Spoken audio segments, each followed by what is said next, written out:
di dalam buku itu disebutkan bahwa kecintaan orang terhadap yang gelar Habib ini mengapa sangat berlebihan. Ternyata ini bagian dari propagandanya Belanda. Jadi banyak buku yang menulis tentang ini, terutama adalah tentang Snukhorgrogne. Ini adalah satu sosok yang ditulis oleh seorang ahli sejarah dari Libanon namanya Philip Whitty. Dia nulis nama bukunya ini karena dia orang barat ya. Dia nulisnya di Amerika, nulisnya Sejarah Bangsa Arab, History of the Arabs. Di situ disebutkan ada 25 orang Eropa yang kemudian disuruh untuk pura-pura menjadi Islam, untuk mencari kelemahan Islam. Nah, salah satu yang diturunkan ke Indonesia untuk berpura-pura itu namanya Snukhorgrogne. Sebelum Snukhorgrogne ini diturunkan ke Indonesia, dia disuruh belajar agama Islam dulu ke Mekah. Belajar Islam dulu di Arab supaya ketika masuk ke Indonesia itu keilmuannya sudah mumpuni. Nah, di dalam buku itu judulnya The Lands of Snukhorgrogne das Indies. Masih ada bukunya, nanti saya bagikan, tapi saya terjemahkan dulu biar nggak kerepotan. Nah, di situ dijelaskan temuan Snukhorgrogne di Arab itu ternyata itu memang orang Indonesia yang sekolah di Mekah atau di Madinah atau di Jeddah. Ketika itu di Jeddah itu ada salah satu sekolah agama yang sangat masyhur gitu, yang sekarang sudah tidak ada. Karena dulu di situ mengajarkan tentang Ahlus Sunnah wal Jamaah. Sejak Wahabi berkuasa, sekolah yang di Jeddah ditutup. Nah, di situ diterangkan bahwa orang-orang Indonesia itu kalau ketemu orang Arab itu hampir mencium kakinya, kata Snukhorgrogne.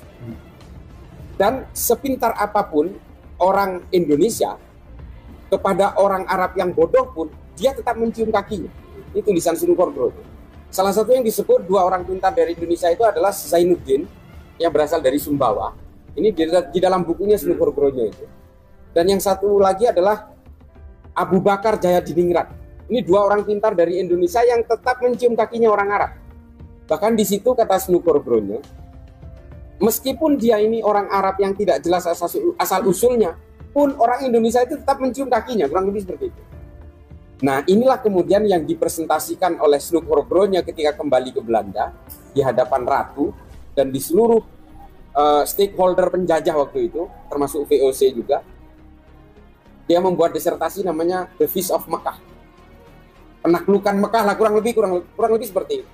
Nah, lalu dia memberi saran kolonial Belanda supaya ada bandul politik penyeimbang untuk meredam kekuatan-kekuatan sisa Pangeran Diponegoro.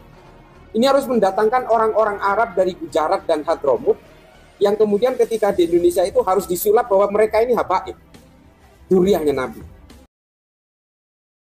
Nah, demikian ya teman-teman, bahwa imigran Yaman itu datang ke Indonesia dibawa oleh penjajah Belanda atas saran dari Snukhorgrogne, seorang agen Belanda yang menyamar jadi seorang ulama dengan gelar Habib Putih.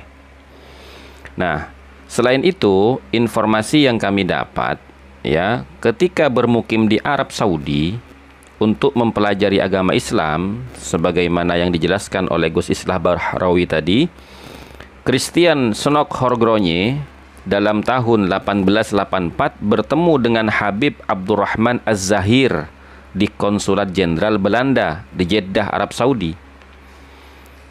Pertemuan itu sangat berarti bagi Snukhorgrogne karena Habib Abdurrahman Az-Zahir itu merupakan mantan mangkubumi Kerajaan Aceh yang menyerah kepada Belanda melalui politik membeli kebaikan musuh yang diajarkan oleh pemerintah kolonial Belanda di Aceh.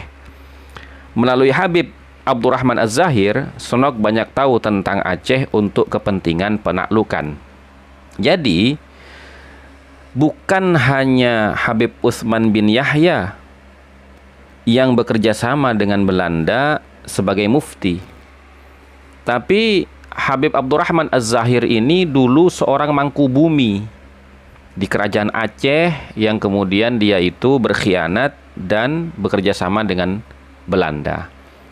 Habib Abdurrahman Az-Zahir inilah yang banyak memberikan informasi kepada Snukhorgrogne tentang bagaimana Aceh dan bagaimana karakteristik pribumi Nusantara.